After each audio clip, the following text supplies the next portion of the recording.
former Senator Antonio Sani Trillanes IV. Sir, para sa ikaw dati kasundal, at ikaw yung po yung dating sundalo, yung katapangan ninyo nakita ng bayan sa mga ginawa nyo pong pag-aaklas laban noon sa gobyerno. Itong si President Bongbong Marcos ba, masasabi mo ba na mahinang leader? Ang indikasyon natin dito kasi ganito. Yung sinasabi nila sigurong weak leader dahil nakita nyo siya, malumanay siya. Diba? Hindi siya nagmumura, hindi siya nag-ano. Pero alam nyo yung desisyon na hayaan makulong si Duterte, ay ano yan? It takes a lot of guts to do that. Doon na tayo na hindi niya desisyon yan yung na ipakulong siya kasi ICC independent siya. But still, doon nila nakita. Asa na ngayon yung nagtangkang magpatalsik na sabi nilang strong leader, siga, at nasaan yung sinasabing weak leader. So, tignan natin yung actions more than the words. Di ba? Isa, pamura-mura. Di ba? O tapos nung hinarap na sa ICC, medyo ano na. Di ba? Nawala na yung tapang. Yun. Ngayon, ito rin yung sinabato at kung sino-sino pa, matapang lang pag-ano. Mamaya Sen, puntahan natin si Bato. May tanong ako eh. Ito ay medyo nalito lang ako. Ang mga DDS kasi sinisisi si Pangulong Bongbong.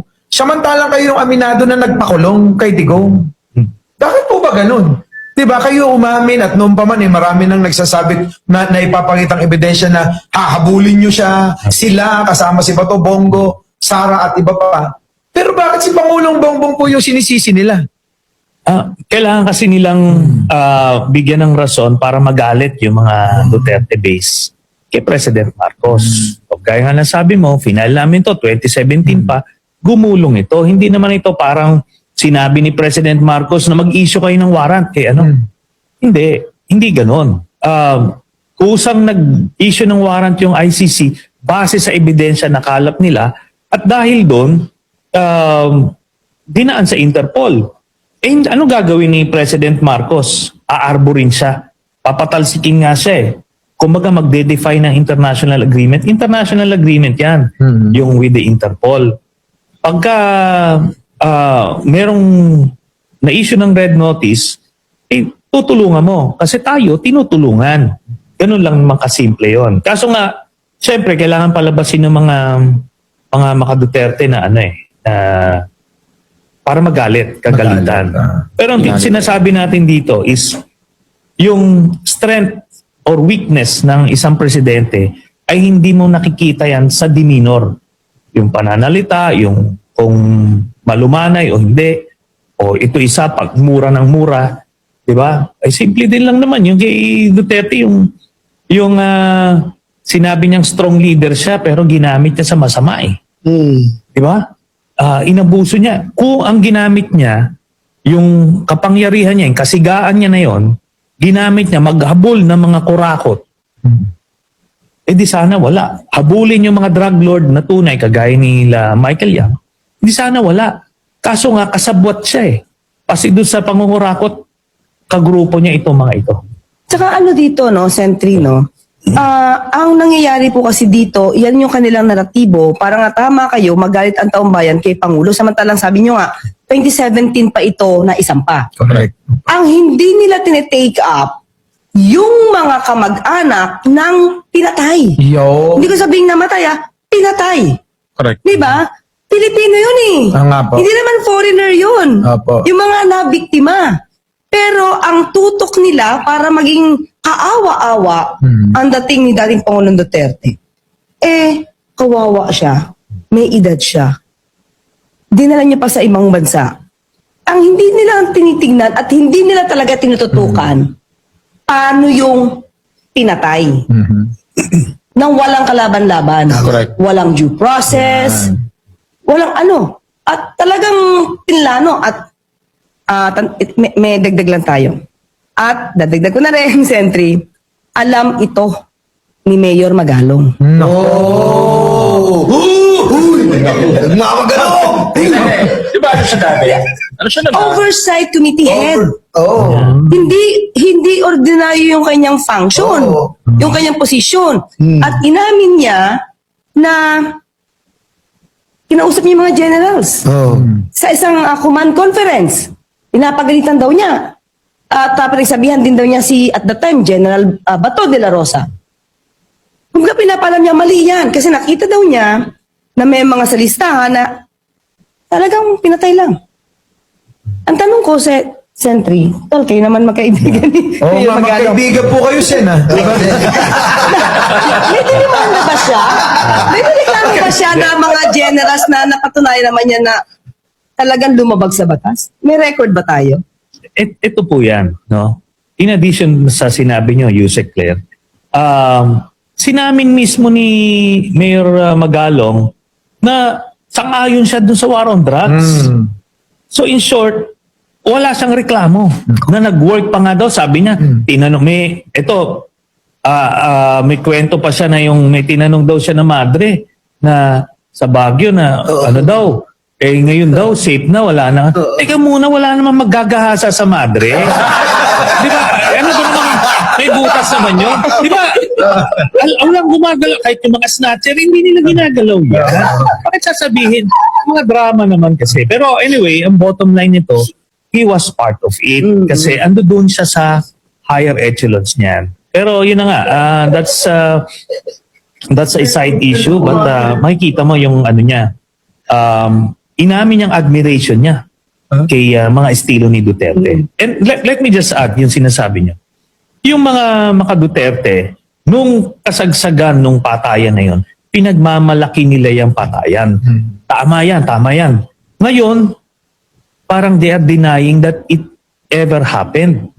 'Di ba? Nakita natin yan mismo, 'di ba? Yung mga talumpati ni Duterte, ni Bato, at kita natin yung mga nakahandusay sa kalye, lalo na din sa Caloocan, di ba? Yes, sir. Yung mga nasa depressed areas, pinapasok yung bahay sinisipa yung bahay.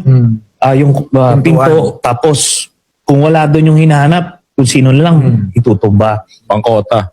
Yung kasi mga middle class, yung mga tagahanga niya na hindi nila naramdaman yon kasi hindi sila doon sa mga depressed areas na tinatarget nung war on drugs. Bakit? Kasi alam nilang hindi lumalaban. Walang mga abogado, walang Yun. Alam mo, Sen, ito address ko lang to kay Mayor Magalong. No? Mayor Magalong, kung nanonood ka, may gusto ko sabihin sa'yo, magkaiba ang Baguio, magkaiba ang Caloocan.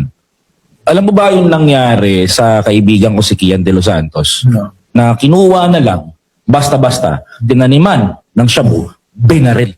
Sinabi na nanlaban. Kaya kung sasabihin mo, tatanungin mo yung madre, kalokohan talaga yun, wala talagang gagawang karumal-dumal sa madre. Pero sa ordinaryong tao, sa Pilipino, sa mga mamamayan, nung panahon ni Duterte, pag tinuro ka, adik ka, wala ka na, kinabukasan patay ka. Yan ang gusto ko sabihin sa'yo, Mayor Magalong. Magkaiba ang nangyari sa Baguio, magkaiba ang nangyari sa Caloocan. Advisor siya noon. Ayun na nga ang problema eh. Proud Alam mo, pa siya. Sen, kaya sa favor, pwede ba isama natin doon sa Netherlands? Hindi, ang tanong ko nga kay Sen, bakit hindi nakasama sa kinasuhan? O iba kaibigan, Sen?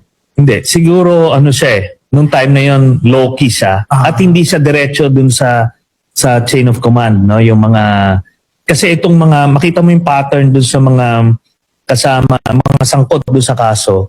Ito yung mga naging PNP chief.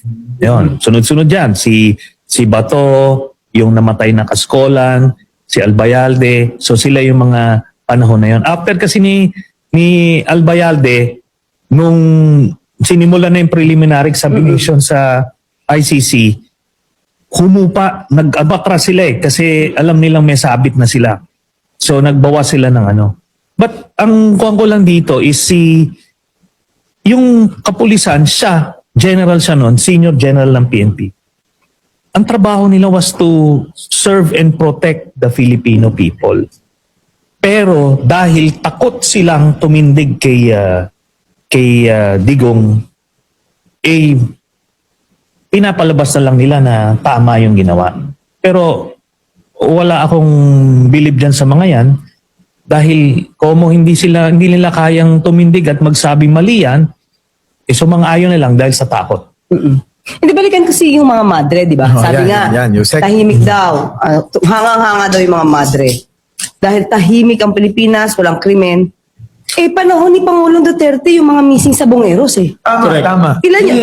38? O paano na to doon sa mga madre kung totoo mang may kausap siya? Kaya nga. 38 ito. At that time, kung mapapansin niyo yung declaration ni dating Pangulong Duterte, yung management daw ng Isabong, walang kasalanan. Tama po. Di ba? Inimbestigahan to ni Senator Bato sa Senado nung na-call out yata siya ni Gretchen Barreto tungkol sa mga mahalin niya. Sa patek po, sa patek na Sabi niya, sino nagbigay niyan? Di ba? Wala. Natapos yung investigation sa missing sa Bongeros. Pero binuhay at the time ni SOJ Boying Rimulya at talagang inaral para magkaroon ng hustisya. Yun na. Let me just add dyan, Yusek Claire. Makita nyo yung Isabong na ito ang daming nalulong sa sugal nung mga panahon na yon, pandemic, gano'n. Bilyon ang hinahakot nila atong ang grupo niya nung time na yon per day. Bakit hinayaan ni Digong yon? Kasi may entrego sa kanya. Meron sa kanila entrego, niyaan. Ngayon, nung nagkakagulo-gulo na, nag-aaway-away na yung mga gambling lords kung sino yung magmamonopolize noon. Doon niya pinahinto, mga May na ito of 2022, pinahinto niya kasi bagong papasok na itong Marcos administration. And immediately, pinagbawal ni President Marcos yan. Alam niyo, maraming OFW, paramihan ng mga DDS, daming nalulong dyan sa Isabong na yan. Mataya. Mga sundalo, mga pulis. Kaya ngayon nahinto yan, ang laking ginhawa sa mga nanay, mga asawa ng mga nalulong. Kasi kahit paano na dahan-dahan nakaka-recover sila. So, si Duterte, ang kumikita sila nung panahon na yan. Saka inamin po ito, Sentry, inamin mismo ni dating Pangulong Duterte na kinausap niya si Atong Ang. Tinatawag niya. Tinatawag niya, sabi niya, ikaw yung marami kang illegal na activities. Ikaw yung number one na gambler sa Davao. Davao, sir. Ibig sabihin, di ba kalok ba? Ayaw mo sagot. Ayaw ng illegal sa Davao, but number one yun sa Davao. Tapos, magpalisensya ka. So, instead na, i-condemn. Ginawa niya parang consultant. Oo. Parang consultant dahil sa gambling. So walang pagkakaiba yan kay Michael Yam. Yusek. Alam mo, parang Baka napaisip kaya- ako na ngayon eh. Oo. Totoo lang, Yusek. The last time nanood ako sa isang podcast ng anak ni Digong Maganda daw ang pogo, maganda daw ang sugal, malaki daw ang pinasok sa Pilipinas ito. Pinagmalaki pa. Malaki ang pinasok sa bulsa nila. Kasi, di ba sila Harry Roque, yan, dami yan. Pumasok billions. Kaya nga sana, sa mga sumusuporta sa kanya na hindi pa kulto yung level, ito maliwanag ito, yung mga ebidensya na ito. Lahat yung mga illegal, mga drug lord, gambling lord, ando doon sa hanay nila Protektado nung panahon ni Duterte. Correct. Yun. So Sen, parang tama yung lagi kong sinasabi na lahat ng mga illegal nung panahon ni Digong pinagkakitaan nila. Oo. No? Lahat ng illegal pinagkakitaan ni Digong Yeah. Na hindi alam na maraming mga tao, lalong-lalo na yung mga triple B. Alam niyo ba yung triple B? Ano yun? Ano yun? Wag na ba kasi magkaroon ng issue. Pero usong-uso yun, triple B. Search nyo na lang sa mga nanonood. Pero kasi, Sen, kung ganun na lahat na lang ng mga may illegal, si Atong Ang, si Michael Yang, at yung iba pa na mga Sami Uy. Sami Uy, diba? Kenneth Dong. Si Tebes. O Tebes. Lahat. So, parang lahat ng may mga illegal, kailangan share ako dyan. Parang ganun no? Parang- Sanay na sanay ang mga Parang- Duterte sa illegal. Parang mafia nga, Mafia. para sindikato. At ito, sila kumita. Ito ngayon, marami kaming kinakalap na impormasyon. Saka na lang natin ilabas sa next year na siguro. Pasko muna tayo. Pero ang punto is, itong mga supporters ni Duterte, tanungin nila yung sarili nila, umasenso ba yung buhay nila nung panahon na yon? Nasaan sila nakatira noon Nasaan sila nakatara nung natapos yung term. Ma, 'Di ba? Kasi pero tanongin niyo sila ano ngayon, yung mga sindikato ni Duterte kung ano na yung itsura ng buhay nila. Sila ang umasenso pero sila naiwan pa rin. Yun. Yung Sentry, dumako naman po tayo dito sa nagtatagong kalbo. Sino yun? Yung senador na absent. Ano pong masasabi niyo, Sentry, dito sa ginagawa ni Kalbo, ni Bato, na nagtatago Bato. po siya? Oo. Akala ko ba, sabi sa inyo, Mick Madi. Sabi sa inyo, Kumo, Mr. Trillanes, ICC ka ng ICC. Sige, mag-knock ka ng knock-knock. Sumama ka pa magpusas. Mick Madi. Mick Mardi! ayan. Ay, sir, Oh. ano masasabi niyo ron? Kasi Okay. talagang Kasi nagbabayad makakasagot yan, Sen, eh. Ito yung sitwasyon diyan. Nagtataka siya. Meron ba talagang warrant O, wala. o wala? 'Di ba? O kasi pag tatanungin mo yung mga ahensya ng gobyerno ngayon, walang warrant. Tingin bakit ka nagtatago, 'di ba? Ang problema niya ngayon dito, siguro ngayon isang buwan. So, bigyan lang natin ng ilang pampanahon. May magpa-file ng ethics case sa kanya. Dahil kung walang warrant na mapoproduce, bakit ka nagtatago? Wala kang rason na nag-a-absent ka. Diba? So yun ang ano dito. Ngayon kung dumungaw naman siya, ano ngayon? mangyayari? Paano ko lang magpipilian? Di ba? Hindi, nasa kanya yun. Oo. Pero kasi binoto siya eh. Binoto siya, may mandato siya, kailangan pumasok ka. Kasi sabi ko nga may dalawang precedents dito.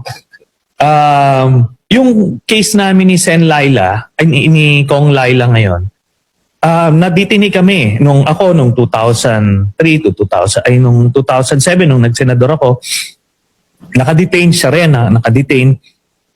Pero nagpa-function kami. Nagpa-file ako ng bills and resolutions. Tapos, nag-conduct na ako ng committee hearing sa loob ng detention facility. At yun, yung pagpataas ng sweldo ng sundalo, police, government employees, doon yun kinantak sa loob ng kulungan. Nice. So in short, nagpa-function kami. Si Senator Lacson, nung time na kinasuhan din siya ni GMA dahil tinatarget din siya, so he felt unjustly persecuted, kaya nagtago siya. So yun ang similarity ni Bato. After 9 months na nagtatago si Senator Lacson, kinandado yung opisina niya. Hindi na nireleasean ng pondo, yung mga empleyado niya, inabsorb na ng Senate Secretariat. Ganun ang pwede mangyari kay Bato. Si Senator Lacson, may warrant na ang feeling niya, hindi ako yan, prinaject siya ni Itong isa, Wala. wala pa naman warrant, wala nakikitang warrant, di ba? Kahit anino, wala. Even sa Supreme Court, sinabi nga ng Solgen, premature yung application mo ng TRO kasi wala namang warrant. No. So, bakit ka in short, wala kang reason magtatago. Ngayon, pagka nag-decide ng ethics case, pwede siyang matanggal dyan. Nako. At sa 2028 ngayon, yung second half ng termino niya, ipapasa na dun sa number Baliwala. 13. Baliwala na. Dapat. Ang sabi ko kasi kay Bato, sumunod dito sa Netherlands. Marami akong plano. Ipagluto niya ako ng bunggo. Alam mo, Sani,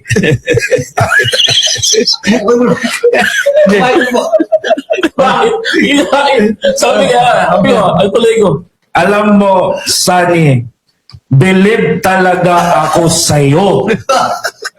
Kasi kasama mo yung idol ko na Yusek Claire Castro.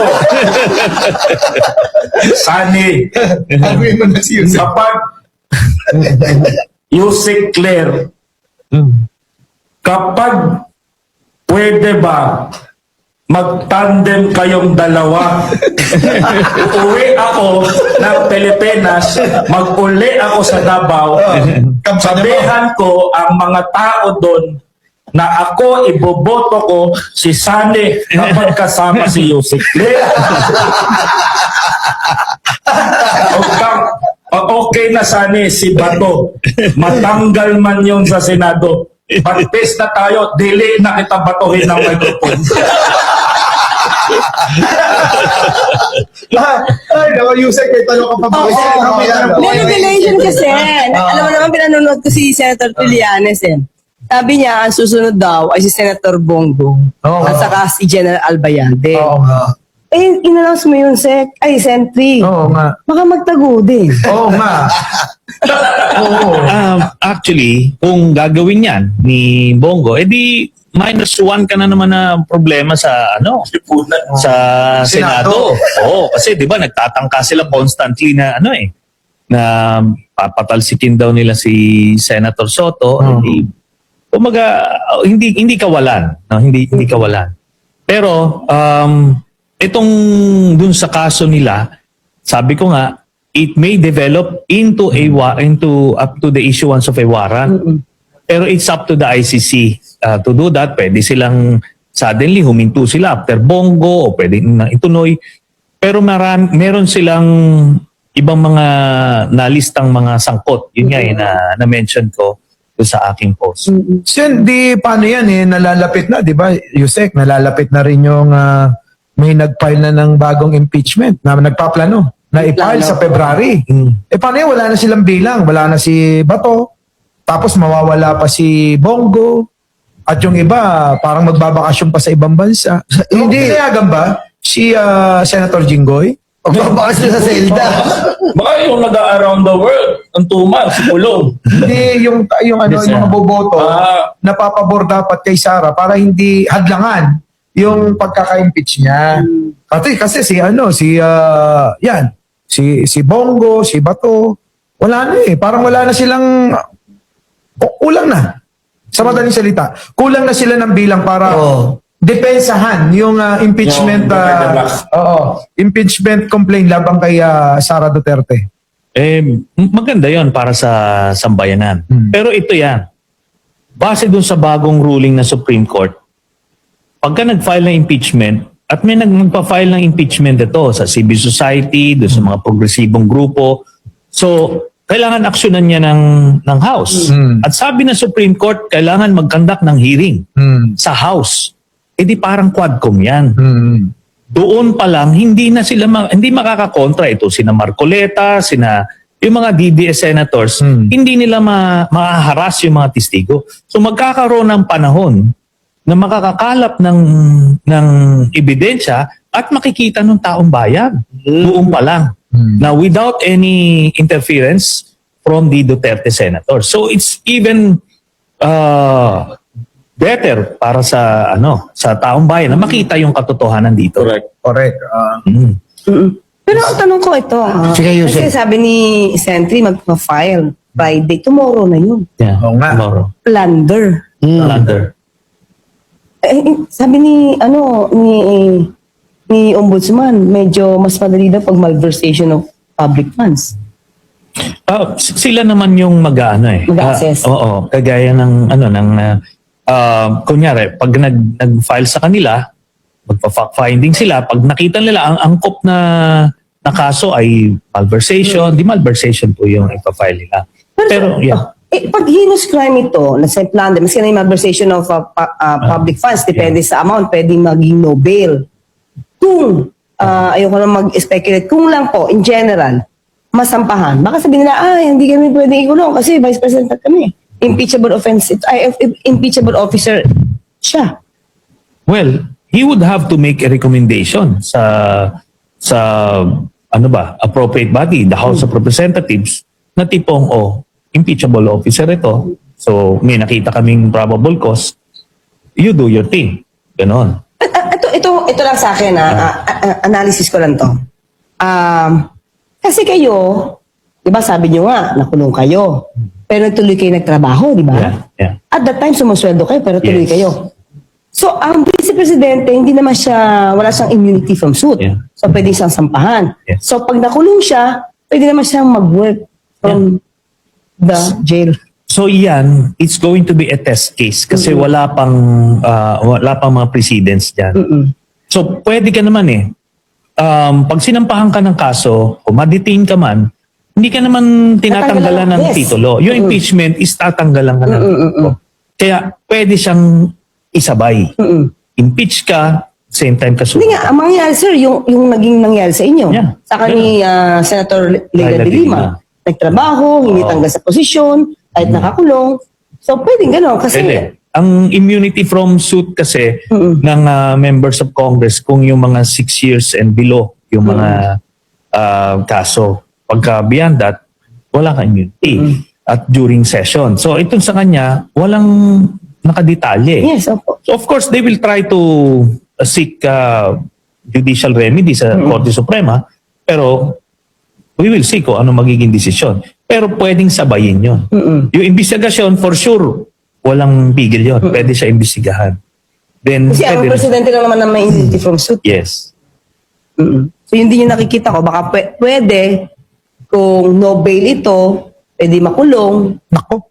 Yun Oh. ang tingin ko. At magtrabaho siya habang nakakulong, katulad nung nangyari kay Senator Tilla. Hindi na siya makakapag-travel, Yusek. Ayun lang nga, yun lang ang mahirap. Ang hirap Ah. nun, Yusek.